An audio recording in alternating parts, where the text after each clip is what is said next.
علاج باہر کے نظام سے کرتے ہیں۔ اس نظام کے پاس جب ان کے مسائل کا حل نہیں ہوتا جو انہوں نے خود اپنی سہولت کے لیے مرتب کیا ہے، اور جب یہ نظام ان کی ضروریات پوری نہیں کرتا تو وہ باہر کے نظام سے اپنے جب یہ ضروریات پوری کر لیتے ہیں تو وہ اس نظام کی خامیوں پہ غور نہیں کرتے۔ آپ نے خود دیکھا نواز شریف صاحب بیمار ہوئے اور پورے نظام کو پورے سسٹم کو فریب دے کر دھوکہ دے کر وہ بیرون ملک فرار ہو گئے، اور آج وہ باہر سے علاج کرا رہے ہیں، کیونکہ ان کو معلوم ہے کہ اگر میرا یہ نظام میرا مداوع نہیں کرے گا تو باہر کے نظام سے جب میں اپنا مداوع کر لوں گا تو مجھے کیا ضرورت ہے اس ملکی نظام کے خامیوں پہ غور کرنے کی۔ یہ نواز شریف صاحب کے باہر جانے کا یہی بڑا نقصان ہوا ہے۔ اگر وہ یہیں پہ رہتے اور کسی بھی صورت نہ جانے دیا جاتا تب ان کو احساس ہوتا کہ جب وہ نیکسٹ ٹائم اگر خدا نہ خواستہ وہ حکومت میں آتے بھی ہیں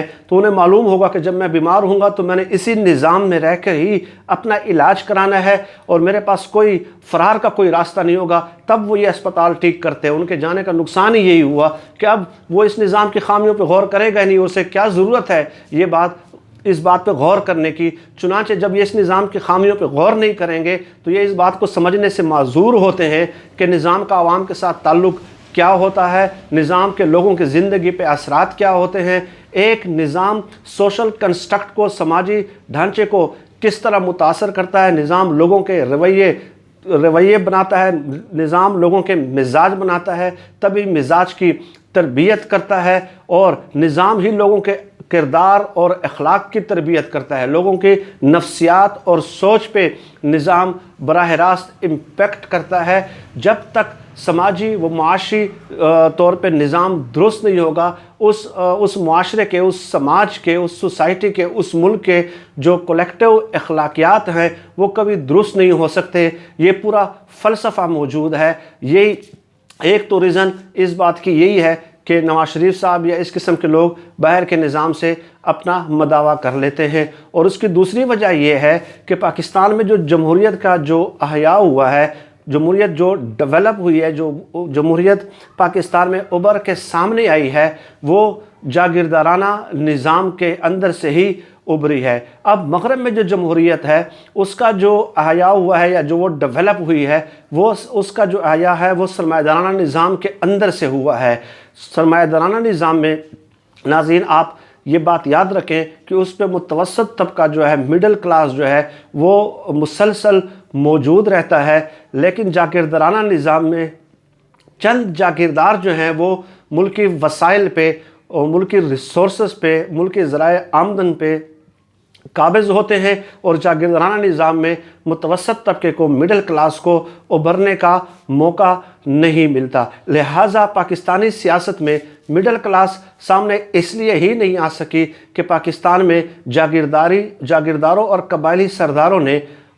جو ہے یہ طبقہ اشرافیہ سے بھی تعلق رکھتے ہیں، انہوں نے سیاست پہ وہ قابض ہوئے ہیں، اور ان کی موجودگی میں مڈل کلاس کو آگے آنے کا موقع ہی نہیں ملا۔ اس لیے آپ دیکھ لیں کہ پاکستان کی جو سیاست ہے وہ انہیریٹڈ پالیٹکس میں کنورٹ ہو گئی ہے۔ میں نے آپ کے سامنے ناظرین BBC کی ایک سٹوری بھی شیئر کی تھی کہ پاکستان موروثی سیاست میں، انہیریٹڈ پالیٹکس میں پوری دنیا میں فرسٹ نمبر پہ ہے۔ 53% ہے پاکستان میں موروثی سیاست کی۔ تو اس سے ہی آپ اندازہ لگا لیں کہ ہمارے ملک میں ان جاگیرداروں اور قبائلی سرداروں کے سیاست پہ قابض ہونے کی وجہ سے جمہوریت کس قدر مضبوط ہوئی ہے، کیونکہ جمہوریت کا پہلا اصول ہی یہی ہے، جمہوریت کا بنیادی کنسیپٹ جو ہے، بنیادی تصور ہے وہ یہی ہے کہ جہاں جمہوریت ہوگی وہاں پہ موروثی سیاست بتدریج ختم ہوگی۔ چنانچہ امریکہ میں جو موروثی سیاست ہے، انہیریٹڈ پالیٹکس ہیں، وہاں پہ 6% ہے، انڈیا میں 28% ہے، اور پاکستان میں 53% ہے۔ تو چونکہ یہ جاگیردار ہی ہمارے کسی ایک شکل میں، کسی دوسری شکل میں موروثی سیاست ہے، باپ سے بیٹے، بیٹے سے پھر بیٹی کی طرف یہ اقتدار منتقل ہوتا ہے، ایک پارٹی سے دوسری پارٹی کی طرف اقتدار منتقل ہوتا ہے، اور یہ ایک پینڈولم کی طرح یہ تبدیلی ہوتی ہے کہ لیفٹ سے رائٹ ایک ہی دائرے کے گرد یہ جو سارا ہمارا جمہوری نظام ہے وہ گردش کرتا رہتا ہے۔ تو اس لیے ان لوگوں کو ان جاگیرداروں، سرداروں، ایلیٹ طبقہ اشرافیہ کو کیا کوئی احساس ہو ہی نہیں سکتا عوامی مسائل کا، ان کو ادراک ہو ہی نہیں سکتا، وہ اپنی ضروریات پوری کر ہی لیتے ہیں کسی اور نظام سے، کسی باہر کی دنیا سے اپنے ان تمام تر مسائل کا مداوع کر لیتے ہیں۔ اب اس جاگیردارانہ نظام کو ختم کرنے کے دو طریقے ہیں، ایک قانونی ہے اور دوسرا معاشرے کے اندر سے سماجی اور معاشی تبدیلی ہے۔ قانونی طور پہ بھی اس کو اس لیے ختم نہیں کیا جا سکتا کہ پارلیمنٹ میں اکثریت انہی جاگیرداروں کی ہے جو کسی ایسے قانون کو پاس ہی نہیں ہونے دیں گے جس سے ان کی جائیداد اور مراعات کا خاتمہ ہو۔ دوسرا، اب سیاسی اور سماجی اور معاشی جو تبدیلی ہے وہ کہ متوسط طبقہ سیاسی طور پہ اور سماجی طور پہ اور معاشی طور پہ اس قدر مضبوط ہو جائے کہ وہ اس نظام کو چیلنج کر سکے۔ طویل عرصے کے لیے پاکستان میں فی الحال ایسی کوئی صورتحال بھی نظر نہیں آتی جو اس نظام کو، جاگیرداری پہ مبنی نظام کو چیلنج کر سکے۔ لیکن ناظرین، یہ بات یاد رہے کہ تاریخ میں بعض اوقات تبدیلیاں اچانک ہو جاتی ہیں اور پوری نظام کو بدل دیتی ہے۔ یہ تاریخ کا سبق ہے۔ اب تاریخ اپنے آپ کو دہراتی ہے یا نہیں، یہ وقت ثابت کرے گا۔ اور اس سے اگلی ویڈیو میں ناظرین، وہ ایک دو دن میں نے اس موضوع پہ ضروری بات کرنی ہے کہ اکثر لوگ جو میں اب آج کل جو میں تبصرے سن رہا ہوں، جو تجزیے سن رہا ہوں، جو آراء سن رہا ہوں لوگوں کے، کہ عمران خان صاحب چونکہ انتخابی سیاست سے